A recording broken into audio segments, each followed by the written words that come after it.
अनुभवाला कठोर परिश्रमाची साथ असेल तर शेतीतूनही उत्तम नफा मिळवता येतो, हे असच्चे शेतकरी सुशांत जाधव यांनी सिद्ध केले। गेल्या 12 वर्षांपासून वडिलांच्या मार्गदर्शनाखाली ते हळद पीक घेतायत। अलीकडच्या 5 वर्षात एकरी 42 क्विंटल हळदीच्या उत्पादनाचा आलेख त्यांनी कसा चढता ठेवलाय, पाहूयात या व्हिडिओतून। नमस्कार, माझे नाव सुशांत जाधव, राहणार असत, तालुका कडेगाव, जिल्हा सांगली। हळद या पिकासंदर्भात माहिती देत असताना 10 ते 12 वर्ष झालं हळदीचे पीक घेत आहे। वडिलांच्या आधी 10-12 वर्ष पीक घेत असताना वडील पाहत होते। आता मी 6 ते 7 वर्ष झालं हळदीचे पीक घेत आहे। वडील अगोदर पारंपरिक पद्धतीने शेती पाहत होते, आता हे 5-6 वर्ष झाले मी आधुनिक पद्धतीने शेती पाहत आहे।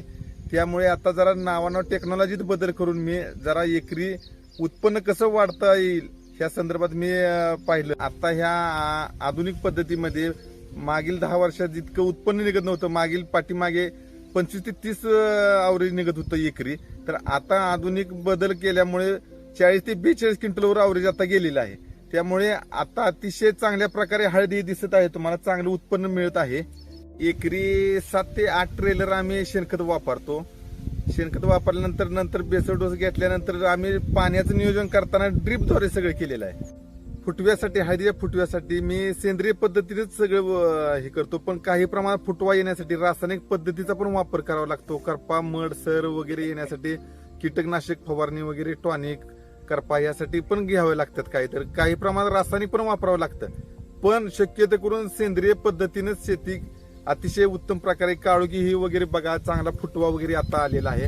तर अशा पद्धतीने सेंद्रिय पद्धतीनेच खत व्यवस्थापन केलेलं चांगलं। सुशांत यांना त्यांच्या कुटुंबाची मोठी साथ आहे, यामुळे शेतीत नवनवीन प्रयोग करत उत्पादनाचा आलेख उंचावणं शक्य होत असल्याचं त्यांनी लोकल 18शी बोलताना सांगितलं।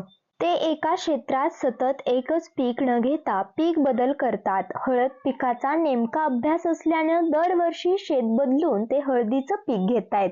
अलीकडे उत्तम प्रकारच्या सेलम जातीच्या बियाणाचं त्यांनी घरीच जतन केलंय। हळद लागवड करण्यापूर्वी एकरी 8 ते 10 ट्रॉली शेणखत टाकून मशागत करतायत। बेड पद्धतीने हळद पिकाची यंत्राद्वारे लागवड करून ठिबक व पोटपाटाद्वारे पाणी देतायत। माफक खर्च, कमी मजूर व आधुनिक टेक्नॉलॉजीद्वारे हळद पिकातून चांगलं उत्पादन मिळू शकतं, असा विश्वास त्यांनी व्यक्त केलाय। शिवाय मार्केटचा अंदाज घेऊनच हळद विक्री करतायत। योग्य बाजारभाव मिळेपर्यंत हळद जवळच्या शीतगृहात ठेवतायत। मार्केटचा अंदाज घेऊनच हळद विक्री केल्याने चांगले पैसे मिळत असल्याचा अनुभव त्यांनी सांगितला। लोकल 18साठी सांगलीहून प्रीती।